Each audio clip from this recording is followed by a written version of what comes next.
live after a long, long summer with no shows. I hope your summer was good. We are wearing blue of the ocean to welcome you back. Everybody, round of applause. Ooh, just me for Marusha.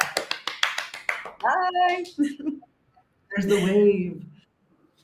Marusha Hi. and I were just Yes. talking about her Great. name, Marusha. It sounds like the ocean. Marusha, Marusha. Does it whisper to your ear?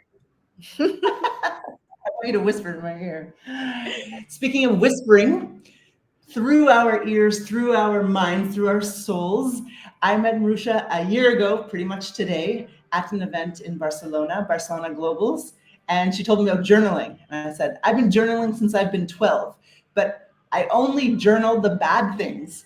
So if I go back, my life was terrible. All the wonderful years, I didn't write anything down, only the depressing years with the bad boyfriends and the excessive weight. So it seems like my life's a disaster. You probably don't recommend that. Am I right? Well, it's actually amazing that you know what journaling is because when I say that I'm a journaling coach, a journaling guide, people either say like, "Wow, I've been journaling since 12," or earlier even, Yeah. or they like Mhm. absolutely puzzled. They're like, "What's that? What's journaling?" So I'm really glad that you know that you've been journaling for a while. And Yeah. yes, you're right. Many people journal, which means like write in their notebooks stuff that is, on the heart, only in the Yeah. dark moments of their life. Just dark, depressing thoughts or heartbreaks. But it doesn't have to be this way. There are many techniques. There are techniques called joy journaling, for instance, or gratitude Joy. journaling, which you probably have Oh. heard about. And it's all about the focus of our brain. It's all about neuroscience behind the processes that we go through. And if we focus on the good stuff, we actually attract more good stuff into our life. Mm. There's no hippish bullshit about it. It's all backed by studies. The more you write about the good stuff, the more you notice, and Mm. the more happens to you just because you notice more good stuff. Mm. Yeah. So you don't have to be sad to journal. Noticing. That's interesting. Now, what about drawing in a journal to help make the desires or the memories stronger to attract more in the future? Is that part of journaling, drawing? You know what? There's so many different ways to journal. There's sketching.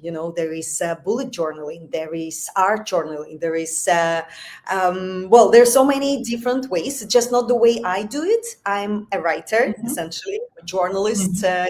So for me, Oh. writing does the whole thing. That's Mm. that's my. But some people love doodling, and Mhm. yeah, maybe manifest something with their little drawings. And Mhm. there is no right or wrong way of doing it. Whatever works for you. That's a good technique.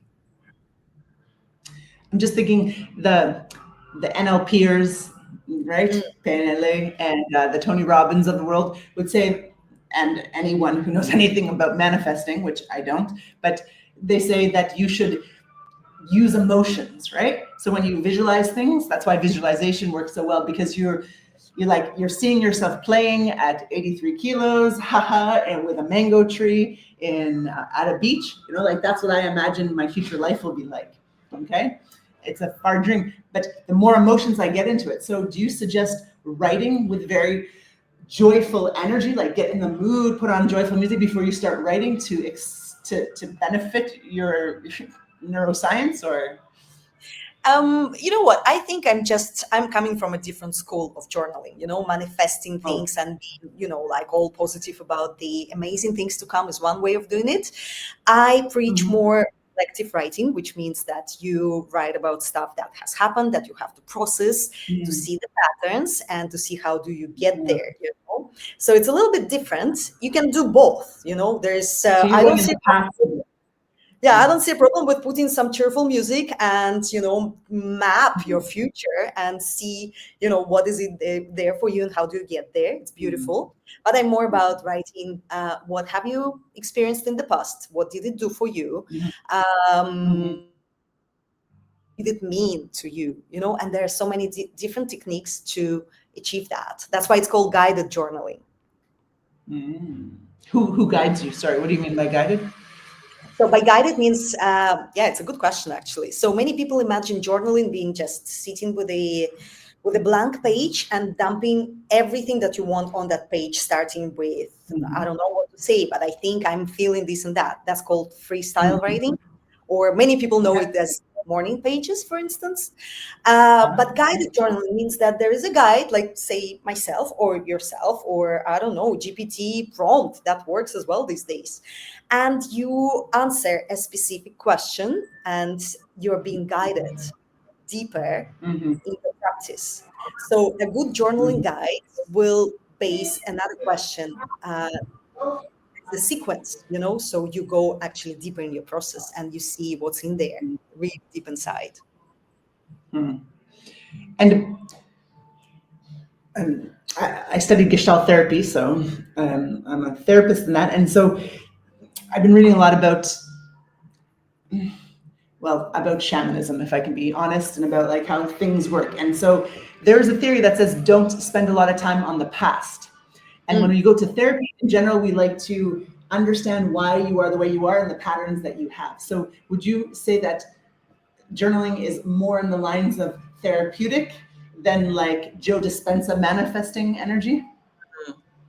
So I get it what you're asking. And I think journaling can be all of these things, but also, the most important thing is that journaling can be not about the past and not about the future, but about the present. That's why it's the most grounding, most mindful practice you can actually adopt. And many therapists, they start using journaling as one of their tools because that's what bring their patient or their client into right here, right now. Yeah. What is it now that you're feeling? Because if you write about the past, of course, you can get into this loophole of, self-pity, and that can actually lead to re-traumatization, which, probably we don't want unless we're supervised, right? And if you're too much in the future, like following the Joe Dispenza's technique, which I think works, I believe in that. That's great. But how about now? How about here and now? So that's when journaling comes really handy. Here now. I think as a therapist, don't you think we're living so much in our projections and beliefs, right? Well, happens to me all the time. Worries most of the time and regrets, right? Worries and regrets and questions and I don't know, assumptions. That's my curse. Yeah, to be in the present and just write what comes to you at that moment is very present. Well, then I would say it's a type of meditation, because meditation is focusing, the way I've learned it, is focusing on what is. And what is in this moment is your breath. And your breath and what comes out of you at this 1 second is, I'm feeling tired, my back is hurting, my hair is looking poofy, but whatever is inside of me, I don't know what value it has to share what thoughts I have. So it's like, what do you put down on the paper? Like, first you have to go through like the first thoughts, like, oh, I don't like my hair today, I didn't sleep so well, my boyfriend snores too much, should I go to the gym today? Like thoughts. So how do I present myself? Should I be like, how does my arm feel? Like, should I meditate first in words and then be able to get to like my soul? There actually, some people even call journaling an active form of meditation. I know for a fact that meditation is not easy for most of the people. It's not easy for myself. This spring, for instance, I did my first Vipassana, which is a 10-day silent retreat, and I was very ignorant. I knew about the silence part of it. I knew it's going to be 10 days in silence, and I was really looking forward to it. I didn't know it's going to be 10 days, 11 days actually, of hardcore meditation, 10 hours a day. And you can't write, and you can't read. It's all in your head. So I totally understand why it's so hard for some people. The first thing I did once I finished this practice, I started writing because I had so many thoughts and I had to put them on somewhere. I needed a container, otherwise I was going nuts. So answering your question, should you meditate before writing? That would be ideal, but not everyone has time for that. Not everyone has the mind that is trained. First sit still and meditate properly, and then write it down. Journaling is an answer for every busy mind, for everyone who is on the go all the time, like myself. You run, you have, I don't know, jobs, children, hobbies, friends, hopefully some love life, maybe, if you can squeeze it in somewhere. Where is the time when you sit still and meditate? I don't have time for this. Sadly, I wish I had. But I always have 5 to 10 minutes to just jot some things down. And you can start exactly with that. Like, I don't like my hair today. For instance, I accidentally dyed my blonde hair gray 2 days ago. And I think I should journal about it. Okay, well, this is a great example. So, may I be a little bit tough or curious? Sure. Like, what's the point of journaling about something that happened in the past that's done, other than feeling emotions that don't actually help you in the moment? Like, oh, I'm sad, I look older, whatever you want to say about it. Oh, I've learned something from this, da da da. And then it's like it's out of your system. Do you feel like it's like once it's out on paper, it doesn't bother your head so much, or is it living in the past? No, the way it works, that when we think, when we're in our head, we think one way, and we think that we know what are the answers. Once we start writing, there is a different hemisphere of the brains that is switching on, and the process is different. We slow down and we actually pin down our thoughts, so our brain can't do the trick when it changes and twists and suggests different kind of meaning to what we think we thought. I'm not sure if that's clear, but once you start writing, it's actually, you can see very clearly what is it on your mind. So to give you a good example, let me be honest. So this situation with my hair, I know if I would be writing about it, which I probably should do, I would be like, okay, I hate the color of my hair because it used to be blonde, and then I dyed it at home myself, for no reason. Well, I had a reason. If I would be stopping right here, yeah, I would be like, that's that. I feel sad. I should fix it. I should go to the hairdresser and never do it at home again. If I would be writing, if I would have 15 minutes to just write about it, and 15 minutes is a lot, I would be like, I did this because I didn't want to spend more money on another visit to a hairdresser. Why do I keep doing this to myself? I should blah, blah, blah. And then a money issue comes out, the self-care issue comes out, the time management issue comes out. How do I end up this writing practice? I don't know, because I'm talking now, I'm not writing, right? If I would be writing, something else would come out. And then do you need to go back and reread it a week later for the real benefits to come out, or is it just the blah, blah, blah, blah, blah? We have this saying, to vomit on paper, to throw up on paper. So you do bleh, and you feel instantly lighter. You feel like, oh, now I see it. It's all about money. Or like, I don't know, something else. Or like, I'm having heartbreak. I make bad decisions because of that. And then you just carry on through your day, feeling lighter. It works. Seriously, try it. So what made you create the Barcelona Journaling Festival? Because did you feel like, we need this? Like, is this a mission for you to come talk to me and educate me on this, and to help other, I don't know, just women, but I feel like men don't journal much, but maybe they do. Oh, where we have so many topics in just one question, like we should divide all that. So yes, I was on a mission, but a different sort of mission. I'm a journaling coach, which means I work with people mostly online. Sometimes I do workshops. And then I knew a few other journaling therapists, one in Sweden, one in the States, and not much more, just 3 people. And I was like, okay, therapists, I mean, like counselors and the psychotherapists, they have their inner circles, and they have industry events, and they have intervision. How's it called? When they hang out. Yes, supervision. Sorry. Supervision. Okay. So you can talk about your work, right? And what bothers you and what's hard, what's that. We don't have it. And I was like, okay, how about I organize a little industry, networking kind of thing in Barcelona with tapas and wine and sea views, and invite, I don't know, a handful of people that we might, find all together, the 3 of us.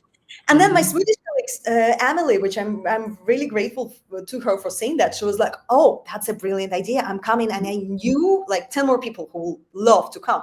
And then another person said yes. And then I reached out to this very big American superstar of journaling, Caitlin Adams, who's 83. She has been doing it for the past 45 years. And I didn't know her in person, but I sent her an email saying like, would you be interested in coming to Barcelona? We're having a little thing here, like a conference. I called it a conference back then. And she said like, oh my God, this sounds amazing. Barcelona, really? I've never been. And I was like, wow. And then I sat with this thought and I realized that me, the way I am, have nothing to do with any sort of conferences. I'm a different kind of person. I'm not corporate. I'm a creative. And I thought like, oh, well, maybe we need a festival. Maybe we need a little Primavera sound, but for journal therapists. And we opened it to the public and suddenly everybody was interested. It is very niche. Not many people know that. But those who know, those who have been journaling for years, they're like, hell yeah, finally. Nobody else does that. We do. Wow. And they're meant to. Yes. Yeah. Wow. That's so great because we're always afraid. I'm in the professional speaking industry and coaching, therapy, whatever, and we're always afraid to niche. And it's such a beautiful story that you got a legend with a simple email and then followers, because that's who the people are. And you don't get the rest of us. I remember you invited me and I was like, no offense, but it's not my thing. My thing is public speaking for women. And you probably won't come to mine and I won't come to yours. But when we really know what we are and what we like, what we want to write a book about, what we care about, then people will come. But if it's just like, no, this is broader. Like if we don't know what we're about and what our whole mission is, and we should start journaling to figure that out and get on it and start creating our festivals and writing our books and sharing our messages, because until you're clear about it, well, it's frustrating living a life where you're not very clear about what the hell you're doing, right? Yeah. And so many people ask me like, weren't you scared to organize a festival first time ever in your life? I was like, hell yeah, that's scary because I have no idea. I mean, I'm responsible for people, their budget, the guests, the guest speakers, people flying overseas to speak at our festival that didn't even existed a year and a half ago. I am scared all of the time, but I'm also super excited and thrilled. We're sold out already. I mean, like it's a month and a half until the festival was sold out. And this year we have speakers from Canada, from South Africa. It's truly international, mostly women, amazing speakers. And I'm like, yes, it is niche, but we found our tribe and it was always there. Yeah. That's beautiful. Sold out. I run events and I never sell out. I'm so jealous. Yeah. Wow. Well, yeah, we have another one. We have a professional training coming up for those who want to be journaling therapists. Okay. For the therapists like yourself, for coaches who want to learn how can they use journaling for their practice. So that's not sold out yet. It's just after the festival in case anyone is interested. Oh, there's a wow. Maria has a question about her teen. Would you like to answer how you can help with journaling? Oh my God, yes. Oh my God, absolutely. You know what? I've been in touch with a researcher from a local university, from a Barcelona university, who has been on this journey of researching about the journaling and the benefits of journaling for teenagers, for young adults. And well, it's an amazing study. If implemented correctly, it's a lifesaver, literally, for teenagers, because well, there's a bunch of tangled emotions. I've been a difficult teenager myself, and I have a preteen son, and I can see, how strong the emotions can be. So teenagers and young adults are not always ready to speak about their problems. Also, they exaggerate their problems a lot. So if they know how to release this tension, how to dump it on paper, how to do this self-study, self-help work, which doesn't cost a thing. You don't have to spend on therapists. I mean, unless you really need it. But this simple work you can do yourself, just you and your cheapest notebook or your phone, really. There are so many apps these days, and you can just, type in stuff that bothers you. My buddy Aniket says, is it the same as a diary? Because I think us in the 90s grew up with a diary. Exactly. It is. It's only, these days, many people who are grown up already, they think that diary is something, that they used to do being a vulnerable Yeah. 14-year-old, and uh, grown up people don't do diary writing. Well, they do. Mhm. So the Oh, journaling term is not new. It's actually been, well, in the States, in Canada, they know this term journaling very well. Here in Europe, not so much. So I struggle to explain again and again, what is journaling? Yes, it's diary writing. mhm, In Spanish, they say escritura íntima, escritura mhm, terapéutica. So yes, it's all that. It's all the same terms: therapeutic writing, mhm. expressive writing, and diary writing, of course. Hmm. Speaking of writing, my last question is, how did you, with limited time, as you mentioned that you have as you're a single mother, you did share that with Yeah. me, you found the time to journal, raise a child, move from another country, create a festival that you have no idea how to create, be a creative, which means that you're not working corporate with a regular salary, and write a book. Could you share with us how you have been able to do that? You know what? The best answer would be you should read it, about my next book called I Have No Idea. I have no idea. I'm a very driven person. I'm very motivated. I love what I'm doing, and I do manage to find pockets of time. But of course, sometimes I'm absolutely, well, everything falls apart. But this juggle, this creative juggle, became the the topic, the main theme of my first book, which is called not just a mother and not just a mom. And it's all about staying on your creative path while also having Ooh, little humans to raise, which is, more than one. Ah. it's fun for now, and I hope that's that. Yeah, but some of my, well, as a journalist, I interviewed a few people for the book, and some amazing women had, I don't know, 5, 6 kids, and they still managed to be successful artists somehow. And I needed to know how. How? And you found out. Well, yes, I found out that it's very complicated, and they're heroes. They should be worshipped. Night nannies. I just learned that that's a thing. I'm like, wait, that's a job? You hire someone to sleep while your kids are sleeping. If they wake up, the nanny comes and makes breakfast for them in the morning. I'm like, forget about this job trying to interview unapologetic women. I want to get paid to sleep. I'm not so ambitious.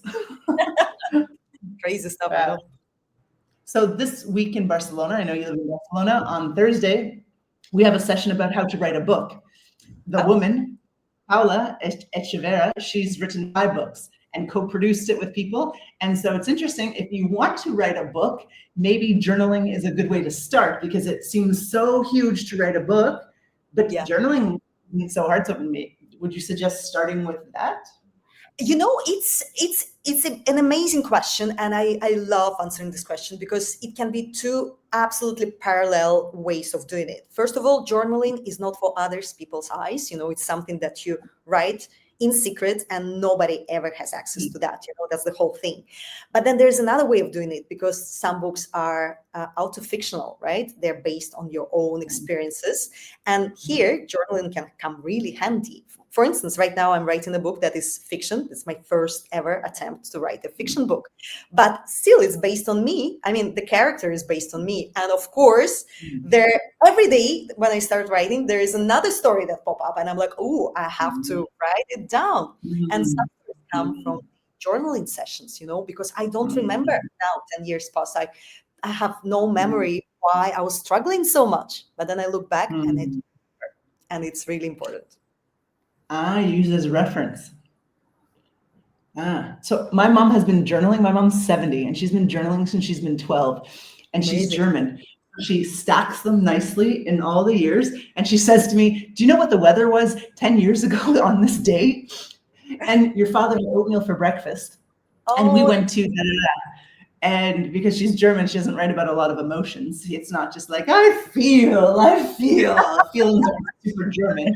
But my mom has documented weather for 57 years of Canada in my hometown, and what my father did for 57 years, right? So when she goes to the doctor, she knows what he friggin' ate 57 years ago for breakfast, lunch, and dinner. So that journaling is very practical. but I don't think helps on any emotional level. It's a German journaling, it's okay. It's okay. German journaling. Exactly. And so I would But journal, and I would put all my heartache and how much I hate my mom in my journal. And then I'd be like, never, ever read these journals, Mom. And she's like, but, and I'm like, if I pass away, God forbid, younger burn than it. when you die, I was like, burn them, do not read them, because it's therapy before I could afford therapy. And I used it so much as therapy, and I'm sure it saved me so much loneliness, Yeah. And so I adore it. But well, I think I do have a new book that I started last week, journaling. And then I asked you a day later, hey, can you come on the show? So I'm probably getting back into it. So thank you. Oh my God, that's amazing. I work a lot with writers as a book writing mentor. So I'm always encouraging people to write books, whatever idea they have, just try. We never know what will come out of it. And coming back to your mother and the weather, journal entries, there's a very known technique in the journaling world. It's called inner weather report. So it's all based on the weather forecast, but you're encouraged to keep a diary of your inner weather using what you write using the weather forecast terms. So, every morning you just sink in with yourself and you're like, is it cloudy? What are the chances of the rain? And you keep these little notes to yourself, right? The storm is coming, or and you train yourself with this funny exercise to notice more stuff about yourself. You can try. You can listen to your mom. Maybe it never crossed her mind. I used to just yell at her. I'm like, where are your emotions? On page 12. No, they're not there. Thank you, because I titled it Journaling to Become Unapologetic. And I would say that you are kick-ass, unapologetic. Some women would cancel the thing because they dyed their hair gray, but you don't care about that, right? I consider that, but then I was like, I'm just going to wear a blue shirt to match my hair, and that's going to be a thing. And next time I see you, I'm going to be like, oh my God, you look so young, right? So when I see you with blonde, you're going to be so much hotter. And so that's just going to work in your favor, right? Find the positive in all of it. Absolutely. Thank you so much. And it's very unapologetic. I love it. Writing a fiction book based on you, getting to know yourself, because as a therapist, if you don't, of course, we all believe this, and I see you as a co-therapist, because as you're coaching people through journaling, people are writing out loud to me. It's like I'm their journal when they come in for a session. So I feel like we have a similar career, helping people get to know themselves, process the past, understand their patterns, and realize that they can change the weather of themselves inside. And so thank you for your work. Or learn how to appreciate the weather they have, which is even more of a Vipassana. Yeah. Learn to appreciate the weather, the cloudy days. Yeah. We didn't move to Spain for cloudy days, did we? A rainy day. Well, living in Spain, we all can appreciate a rainy day, right? I can. Yeah, it just doesn't come enough. It doesn't come very much, though. Yeah. Well, I'm from Canada. You're from Russia. We know bad weather, and we escape from the bad weather. We both run festivals in Barcelona. Both attract our own niche. I would officially say you are unapologetic, and thank you so much for coming, Marusha. Yeah. Thank you so Any much. last words? So you don't have to say anything about that, but anything you want to share with us? Well, journal about it. I don't know. Start your day with yourself. It's a date. Just, give yourself time to meet yourself on a page. I have nothing better to end with that. Thank you so much. Bye. Thank you so much, Jessica.